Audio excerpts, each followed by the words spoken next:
AI এর কারণে আমরা কিন্তু এখন পড়াশোনার ক্ষেত্রে অনেক শর্টকাট খুঁজি।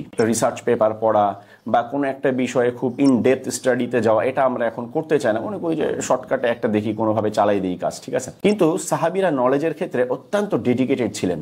হ্যাঁ, আমরা জানি যে আহলুস সুফার যে সাহাবীরা, তারা মসজিদে নববীতে অধিকাংশ সময় কাটাতেন এবং ব্যবসা বাণিজ্যে বা জীবিকার কাজে খুব কম সময় দিতেন। এবং এইটার কারণে কিন্তু তাদেরকে অনেক আর্থিক কষ্টের মধ্যে দিয়ে এবং ক্ষুধার কষ্ট, জীবনযাপনের কষ্টের মধ্যে দিয়ে তাদেরকে যেতে হয়েছে। বাট তারা এটা স্বীকার করেছেন কেন? সরাসরি রাসূল সাল্লাল্লাহু আলাইহি সাল্লামের কাছ থেকে নলেজটা নেওয়ার জন্য। আবার মজার একটা ঘটনা আছে। একদিন ওমর রাদিয়াল্লাহু আনহু এবং আরেকজন সাহাবী, তারা দুইজন মিলে একটা চুক্তি করেছিলেন যে তুমি একদিন আল্লাহ রাসূলের কাছে শিখবা, আমি বাইরে কাজ করব, জীবিকার জন্য কাজ করব, তো রাতে আসার পরে তুমি আমাকে শিখাই দিবা যে তুমি কি শিখলা।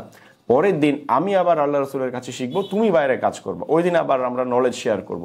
তাহলে দেখেন, নলেজের জন্য জীবিকার সাথে যে 50-50 করে, মানে জীবিকাকে ভাগ করে নেওয়া, যে 50% টাইম আমি কাজ করব, 50% টাইম আমি নলেজ সিকিংয়ে ব্যয় করব, এটা আসলে কতটা চমৎকার একটা এক্সাম্পল ছিল। এবং আরেকটা ঘটনা আছে আব্দুল্লাহ ইবনে আব্বাস রাদিয়াল্লাহু আনহু। আমি জানি যে তিনি খুব জুনিয়র সাহাবী ছিলেন। জুনিয়র মিনস আল্লাহ রসুল মারা যান, তখন তিনি কিশোর।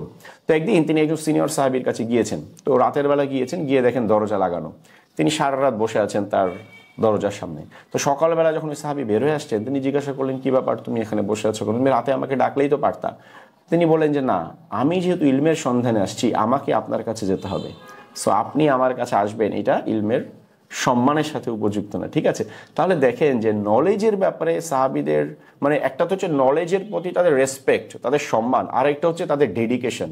তো আমরা কি আসলে নলেজকে সেই রেসপেক্টটা করতে পারছি বা সেই ডেডিকেশনটাকে আমরা রাখতে পারছি? এটা কিন্তু আমাদের প্রশ্ন করার সময় চলে এসেছে নিজেদেরকে।